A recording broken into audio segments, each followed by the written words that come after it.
We are here with Mike Bazzel, strength coach, trainer, cutman, motivational speaker extraordinaire. We want to talk specifically about the Edwin Rodriguez fight against Michael Shields, who we talked before we didn't know anything about. Now we know a whole lot about. Yeah. Talk to me about the fight. What was the plan going in? Edwin, we talked about wanting to show his boxing skills. Yeah, he went the other way. Ronnie Shields, man, he had a great game plan for this. Him and from all reports, because I wasn't in the camp, I came for the fight. Right. The weight cut, the rehydration, the fight. I work his cuts and everything.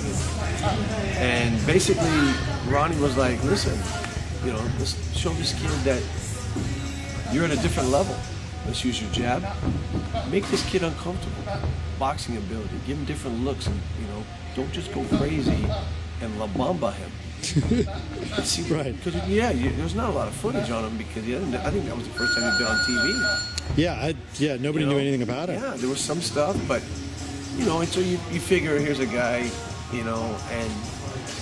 I watched Ronnie warming up in the dressing room. Ronnie, everything was on point as far as like the game plan, jab, make sure your defense is sound, because they were working where Edwin would probably do 100 jabs in that part of the warm-up, and then he was like catching punches and always making sure he's rolling a look after he throws his combinations. And then he was we saw Seals kind of on camera, and he was rolling, anticipating. Obviously, he'd been watching Edwin throw the big overhand right, roll, and throw back his straight right hand. So we saw that, and Ronnie said, "Yep, I know he's gonna. He sees it." But and he was working on that. Edwin's jab, nullify all that. You're not just gonna go with this big old bomb. You right. Throw your double jab, straight right hand, jab hooks, hook off your jab. Edwin got a beautiful hook off his jab, and so. What happened? I heard Edwin as we were walking towards the ring, and his music came on. He just kind of looked at me and goes, "Here comes the thunder." And I just kind of thought to myself, "Uh-oh." He's playing the. You told me that. He played Thunderstruck, AC/DC Thunderstruck, and that was his thing. He was like, "I'm gonna bomb this guy out of there. I'm gonna get him out. His O's gonna go. It's another O I'm gonna take, right?"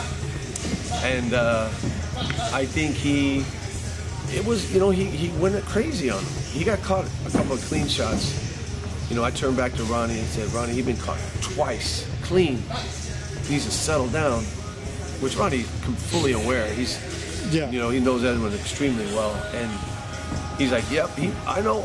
And then all of a sudden, Edwin catches the guy and drops him. So I'm thinking, oh boy, here we go. He's going crazy, but it worked. This guy got a chin. He's going to bomb him out of there. But then that kid got up. Michael Shields got up, and he rolled the big bomb and came with a nice little right hand, and Edwin went down.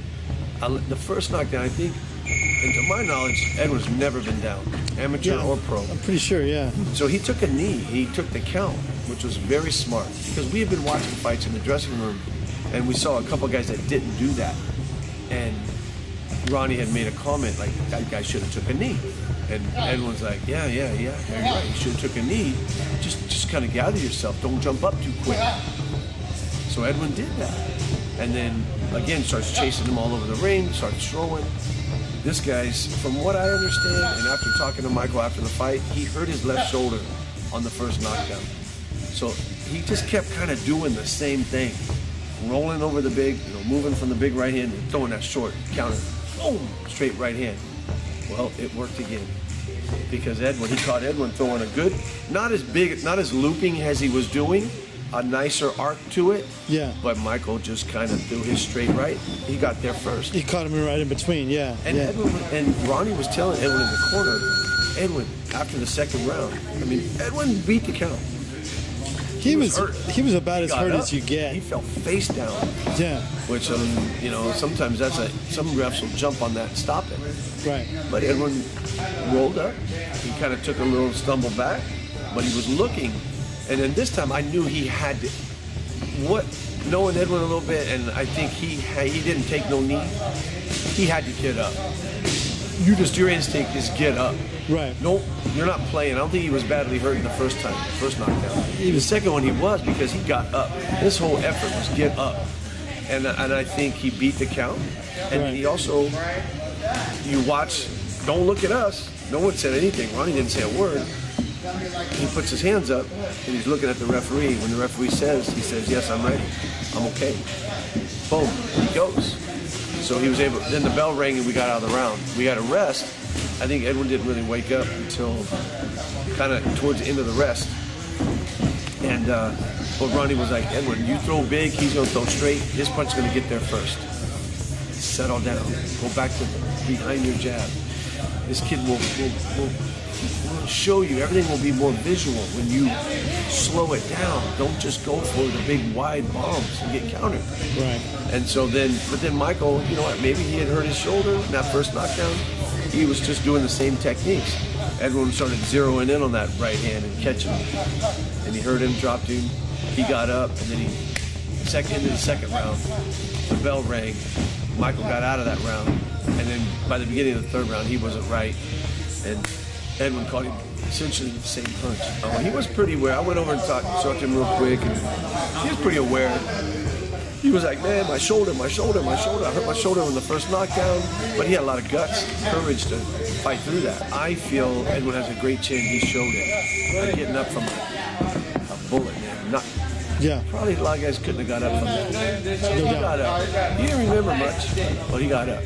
As he watched the fight in the dressing room, he started remembering everything. So he came together. He fought a lot on instinct. When Ronnie was saying, feint, Edwin would feint. Jab, what we do, jab. He was aware of the voice, of Ronnie's voice. He could hear.